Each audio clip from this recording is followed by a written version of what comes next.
Está cerca el reino de Dios, dice el Señor.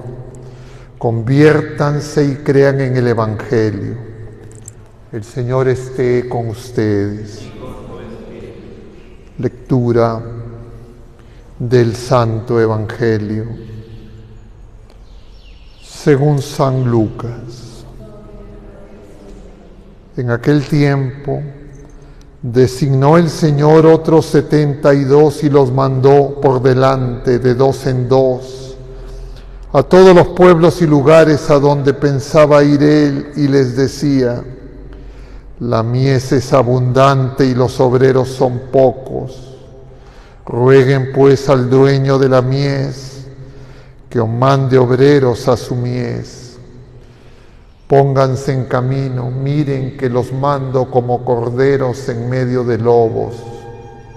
No lleven talega, ni alforja, ni sandalias, y no se detengan a saludar a nadie por el camino.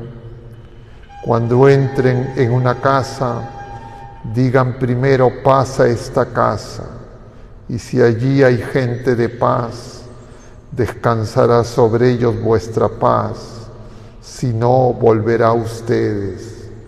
Quédense en la misma casa, coman y beban de lo que tengan, porque el obrero merece su salario.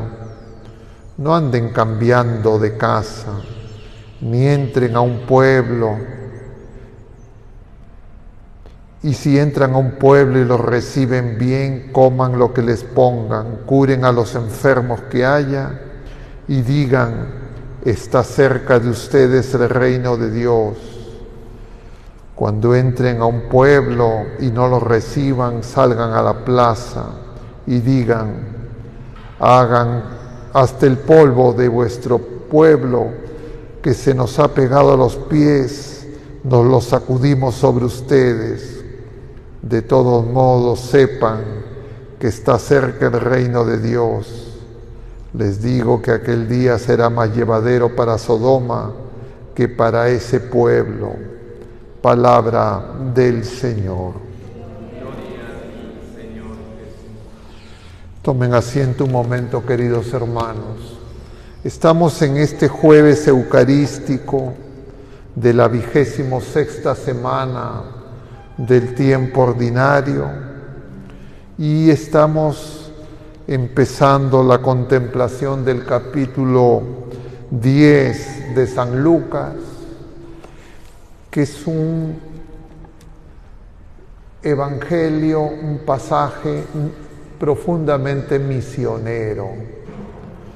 Además, continuamos la lectura del último fragmento que veremos en esta parte del año del libro de Nehemías, que, como ya hemos venido diciendo varias veces, igual que los libros anteriores del Antiguo Testamento que estamos contemplando desde el lunes de la semana pasada, todos son libros del posexilio, es decir, qué pasó con el pueblo de la primera alianza luego del exilio de Babilonia, cuando ese resto regresa a Jerusalén y realizan la reconstrucción de la ciudad y del templo. Y quisiera brevemente resaltar algunas cosas de esa primera lectura del libro de Nehemías, que tiene mucha relación con el evangelio misionero. De alguna forma, Nehemías y Esdras están yendo también, van de dos en dos, también son enviados por el Señor y están celebrando con el pueblo la alegría de la ley del Señor, del amor de Dios manifestado en esa ley que muestra la cercanía del Señor que les habla. Y en esa celebración resalta el énfasis en la alegría, porque lo comentábamos en otra parte también en estos días. La felicidad, la alegría, la bienaventuranza es Dios, que ama infinitamente a las criaturas humanas, a su creación entera. y que en la plenitud de los tiempos sabemos en Cristo Jesús, encarnado el Verbo eterno, ha manifestado ese amor extremo en su Pascua. Y el Señor quiere que comprendamos que esa comunión de amor es la que nos hace felices. La felicidad brota de la comunión de amor de la criatura humana con Dios y de las criaturas humanas entre nosotros, porque nosotros no somos individuos sueltos. Y eso está significado en la familia. Y de alguna forma, así es como el Señor ha querido que el Verbo eterno se encarne en María, que no es una mujer sola, es una mujer desposada, casada, en una alianza matrimonial. Igual cuando envía el Señor a los discípulos, estos 72, de dos en dos, van primero a las casas, van primero en búsqueda de las familias y entran a esas casas. Y nosotros, todos nosotros procedemos, venimos de una familia que en estos momentos es atacada, es acechada, quiere ser destruida, pero es donde se tiene que manifestar el Evangelio, el anuncio, la misión. Podríamos decir, cada familia es misionera, y porque cada familia en la alianza matrimonial es enviada, la familia de familias que es la iglesia, también toda la iglesia y todos los bautizados estamos llamados a anunciar el Evangelio, a ser testigos de que el reino de Dios está cerca, que el fruto es abundante y tiene que ser cosechado, y ese fruto es Cristo mismo que se nos entrega. Dios entre nosotros y Dios en nosotros. Pero si creemos que la felicidad la vamos a encontrar en las cosas de este mundo, en lo que el mundo que no conoce a Dios y en tinieblas nos propone y nos sugiere, muchas veces nosotros podemos vivir distraídos, agobiados, buscando lo pasajero, sin darnos cuenta que sin Cristo vamos como ovejas en medio de lobos.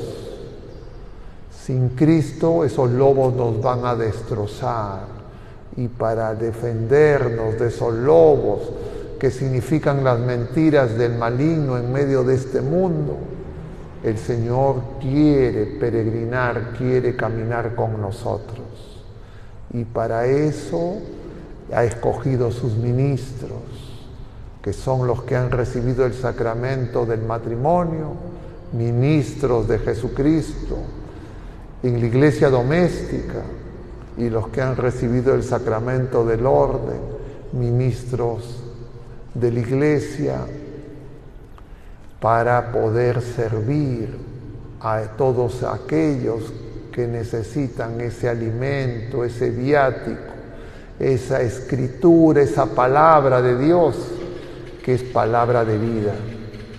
Y nosotros, por eso, unidos en comunión de amor, estamos llamados a realizar ese servicio.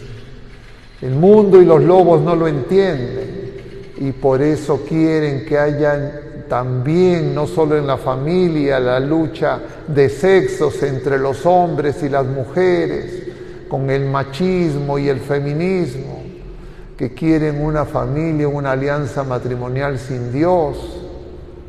Y ahora hay muchas personas que con esa tecnología, no al servicio de Dios, sino al del enemigo, creen que no necesitan de la alianza matrimonial, que pueden comprar hijos, los pueden descartar.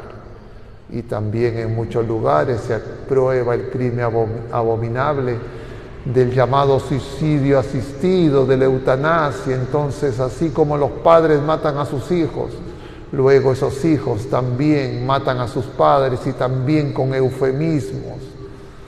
Unos porque dicen que es su cuerpo y ellos deciden, y otros en el supuesto para que no sufran, ignorando que en Cristo Jesús La cruz, el dolor y el sufrimiento han cambiado de signo, porque con Cristo en la cruz se nos abren las puertas de la victoria sobre el amor que vence a la muerte, que vence al mundo, que vence al pecado, que vence al egoísmo y a la soberbia de nosotros. Y por eso es que tenemos que salir a dar testimonio, pero no podemos ir solos, y por eso tenemos primero que recibir. Y Él, el Señor que no nos ha dejado, viene una vez más en esta asamblea, como en esa asamblea que se nos presenta en la primera lectura, para que hoy no sea un día de duelo, de luto, sino un día donde comprendamos que el Señor está con nosotros. Y ese día que tiene que ser cada día ya es el anticipo, la pregustación del día sin ocaso, donde un día, si es que seguimos al Señor, alcanzaremos la bienaventuranza eterna, es decir, la santidad.